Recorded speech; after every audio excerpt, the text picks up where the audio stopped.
In this video, we are going over 5 defending habits you need to develop. I promise you that if you start developing these habits and apply them to your game, you are going to become a much more standout and reliable defender. That's coming up next.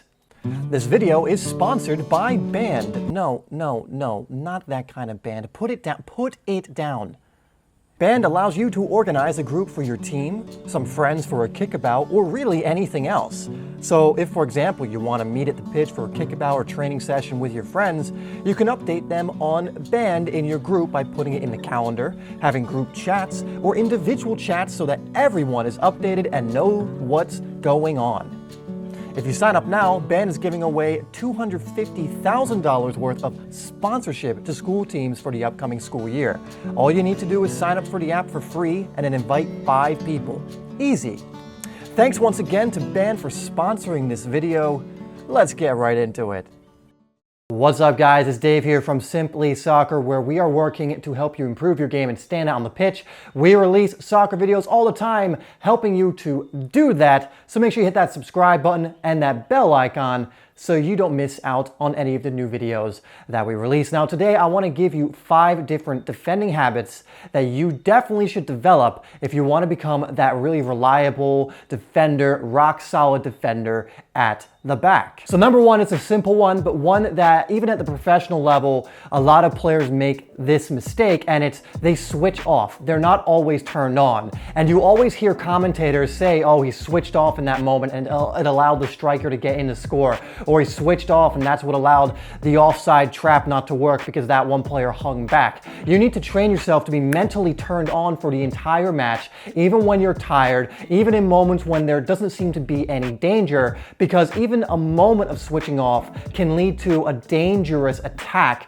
from the opposition or even a goal. When you're always turned on and tuned into the match, your positional sense is going to be better. One of the most important things when it comes to defending is your positional sense, and if you're turned on, you know where you're supposed to be in different times. You're not going to phase out, you're not going to forget, you're going to always be in the right position. Another thing a defender needs to be good at is anticipation, and you can't really anticipate things if you're kind of phasing in and out of the game or you switch off. And another thing always being turned on and not switching off, as a defender will do, is you will have more awareness. You'll know where your players are, where they are positionally, where the attackers are from the other team, meaning you're not going to really be caught off guard, or at least it's going to be very hard to catch you off guard. But if you switch off during the match, if you get in this habit of just switching off at different times in the match, it makes it so much more easy for the opposition to catch you off guard and punish you for it.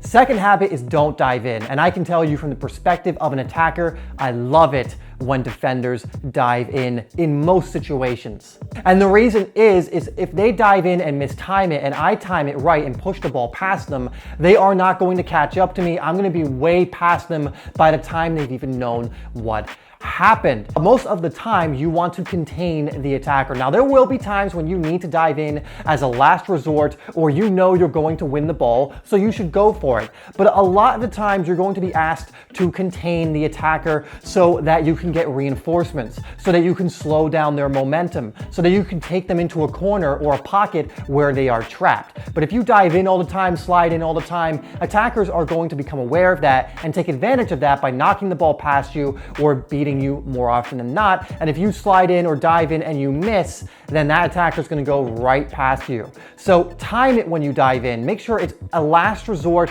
or you know 100% you're going to get the ball, but get more in the habit of containing the attacker than always just diving in for the ball each and every time. Next one's a simple one, but I don't see enough defenders doing it, and this can even be a plague at the top of the game. And most great defenders, almost everyone says they have this trait, and it's communication. Look, you're at the back. You need to organize your defenders. You need to make them aware of where everything is, where if there's an opposition player on their shoulder and they're not aware, tell them. If the offside trap is being played and one of your defenders is, slacking, you need to tell them. Make sure you are communicating clearly to the rest of your defensive line and the other players in front of you, because remember, as a defender, especially if you're a player like a center back, you can see most of the pitch most of the time while other players cannot. This means you're in the perfect position to communicate a ton of different things to your players.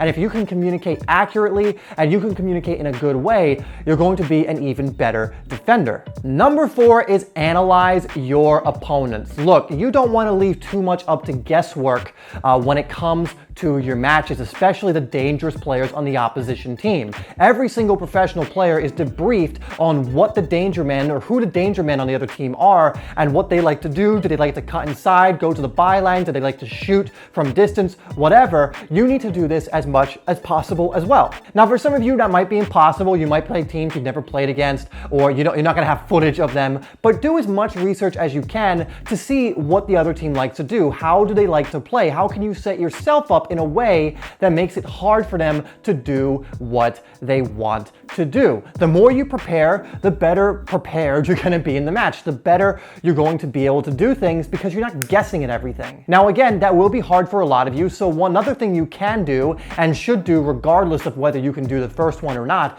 is analyze the opposition during the game. Do you notice, for example, that one of the attackers is predominantly right-footed and really doesn't do much on their left and can't? Well, then maybe it would be good to show them onto their left side. Do you notice that one player really likes to run in behind all the time? Do you notice that one player takes on the defender every single time? Start to pick up on the habits of the other team's attackers as the game is going on. Analyze it constantly so you know how to better combat them if they're taking you on or they're trying to do something. The more you can learn about your opposition, like in real time, the more you can adapt to stopping them when the time comes. And number 5 is to be relaxed and composed. Now, I know that's a lot easier said than done, and the center back position and right and left back positions can be very nerve-wracking positions because a lot of the time you could be the last line of defense. But the fact of the matter is you're going to play better if you're calm and relaxed and composed. So you need to do what you need to do in order to get into that kind of energy. Now, I have made a video about how to be composed, relax, and calm your nerves in matches. I will link that across and put it in the description down below, as that's going to help you out.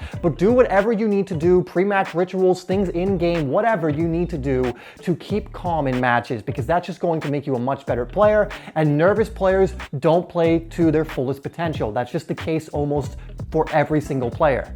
And one thing for you defenders I'm also going to throw in is when you are in doubt, when you are nervous, when you're not sure what's going on, don't be afraid to leather that ball upfield or out of bounds. Look, don't be that player who tries to play cute at the back and then loses the ball. Now, sometimes you want to be composed, you want to pass the ball, and you need to play cute sometimes, but don't do it that often and don't try and force it. Like sometimes defenders will make a pass into midfield on a guy who has so much pressure on them, and there's no point in doing it because he's going to pass it back to you, they're going to pressure you, and you're probably going to have to boot it out anyway. You should try and retain possession, but it's not worth losing possession and then having the opposition score when you could just kick it upfield. So you have to be strategic with this, but when in doubt, kick it out. Guys, those are 5 habits I know that if you develop, you are going to be a much better defender. So get to work on developing these things. It's going to take some time. It's going to take consistency. But once again, if you get all of these into your repertoire, into your arsenal, you are just going to be a much, much better defender. Thank you guys so much for tuning in and watching this video. I really do appreciate it. Please like this video if you enjoyed it. That helps this video to get out to more people and helps the channel as well. Subscribe if you are new to Simply Soccer. I really do appreciate that. As always, I will put 2 other videos up on the screen to help you continue to improve your game and stand out on the pitch. Make sure you get my free ebook Game Changer if you haven't already, linked in the description. And I'll see you in the next video.